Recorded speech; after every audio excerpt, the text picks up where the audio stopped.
Hello, everybody. My name's Clay Dodson, and this is my wildfire suppression frost bomb Facebook page that I've put on the big screen. I'm not going to film myself because I don't think I'm pretty enough for TV. Thinking about removing all the videos where I have myself posted. Anyway, let's get to the point. At the first glance, this might look like a drone, but let me emphasize that it's a design for a mile-wide station with watertight and airtight compartments that are connected in modules. That includes helicopter pods and water spray housing pods. This design is for a airborne firefighting station. And my intention is to encourage the construction of these stations worldwide. And now I'm going to tell you why it's important. We have plenty of firefighting aircraft available that do a wonderful job. But my concern is how much water is being wasted in these flybys, because a specific amount of water is putting out the fire, and a lot of it's not being used at all. It's just going into the ground. And the reason I know this is the simple physics. And I've had some experience with teaching firefighting, and I've spoken to people who are in the business. But I'm not on here to complain about anything. I just want to contribute something. And that something is an idea that you may agree with. When you hover and spray rather than doing a quick flyby and drop, you allow yourself to use the wind instead of being challenged by the wind.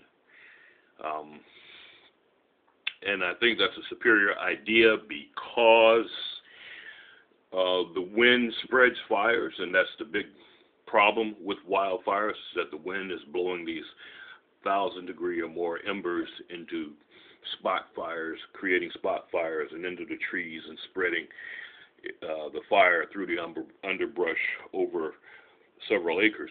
And you can't control it by just dropping water on a portion of it or trying to fight the wind or not taking advantage of the wind. So if we slow down the process with a hovering reservoir, and as you see here, my design for a ring tank that's a mile wide, holds millions of gallons of water, uses several helicopter attachments to lift it easily and to hover and make a controlled dispersal of this water. And in doing so, at the appropriate altitude, you use the wind in your favor. The wind carries the water as it's spraying in a mist that could shift with the wind and cover everything, a much larger area of forest, and putting out fires where only the wind can reach them, and firefighters on the ground or in a quick flyby may not be as successful. Now, I'm going to try to make more sense of this for you so you can appreciate it. And take a good look at the design and see that there are several helicopters and a centralized helicopter to make sure that you're able to sustain the weight. And what you see in red there are power points for power stations that are also airtight. Now, I mentioned that the airtight compartments would be modularized. I did mention that it is aircraft aluminum. And the reason I want it to be airtight is because I'm a former submariner, and I taught submarine firefighting, and I appreciate the ability to have a self-sustained environment inside of a vehicle. Now, if you're going to use this hovering station in a smoke-filled environment, you don't want the smoke getting into the vehicle.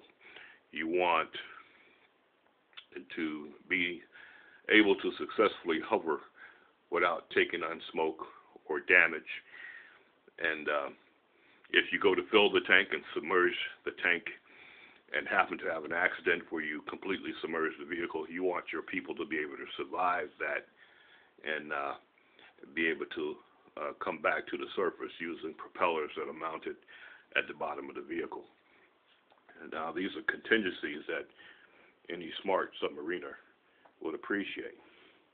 Now, this is the top view, and I'm going to go to the next drawing. Come on. What is up with this? Okay. The next drawing shows a side view, an exploded view of the design, showing us many components. And I don't want my battery to run out, so I'm going to just tell you to go to my Facebook page and look at it for the details. Now I'm going to go to the next drawing. This is the frost bomb. Once upon a time, a person who was not my friend told me that, well, you can't just draw pictures and call it an invention. Well, Stan Lee did it. I realized the legal importance of getting patents so you can demand payment for use of your designs. But my intention is not to get rich, although I probably could get rich getting these items, the Airborne Station and the frost bomb, patented. But my intention is to help people to save lives, because this is very important to me. I mean, you look at the wildfire devastation in the forest, and you realize that it's a big deal. It's a really big deal, and a lot of people's lives are destroyed by this, and too often it's because of criminal activity. And what I intend to encourage is machines and equipment that will help us to dominate the situation and prevent the need to evacuate.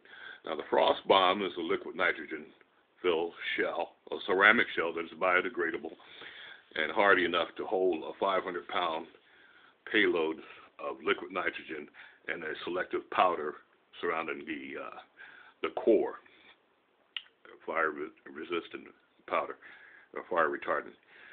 You drop this from these airborne firefighting stations, or from just about any aircraft, actually. Initially, I wanted to use shock waves because, you know, there is a scientific advantage to using certain sound frequencies and putting out fires, but that's really not necessary. What you need to do is drop this so it hits the ground and reaches the underbrush and crevasses in places that are not accessible on foot or even by air with certain aircraft. The frost bomb hits the ground, cracks open, disperses this cold frost, and you drop a couple of them. It creates a temperature inversion where the cold air is trapped beneath the hot air in the fire environment, and it begins to propagate, cooling. First it'll flash freeze, and then it'll move out into a fog, and cooling and putting out fires where you really can't reach them. And I don't know how big an impact it would have, but it's certainly worth exploring. And I encourage communities who are devastated by wildfires to explore every option at their disposal to get this situation under control.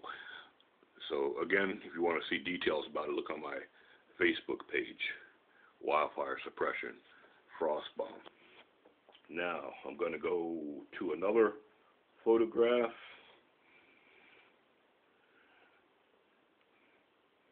Now, this is simply showing the helicopter pod and the support structure that lifts the ring tank and supports the ring tank, and the water spray housing. Now, the interesting thing about the water spray housing shown here is that when smoke is billowing up from these wildfires, is creating an air quality hazard that in itself is a menace. This type of spray housing pulls smoke into itself, mixes it with water that's spraying inside the housing, turning it into a soot and a foaming soot that is spraying out through the bottom. And what that does is it helps to clean the air from the solids, the ash that's airborne. It helps to clean the air and improve air quality, while at the same time sending down the foaming soot mixed with the water, carried by the wind, coating the trees and putting the fires out. Smoke, believe it or not, can be a natural firefighting agent because it consists of materials that are already burnt and can be reused or recycled, for lack of a better word, to put fires out. I think it's a pretty brilliant idea, if I don't say so myself. So, now, that said, I'm going to try to end this video and wish you success. Look at my page for all the details, and start constructing airborne firefighting stations all over the world, and let's get a handle on these wildfires.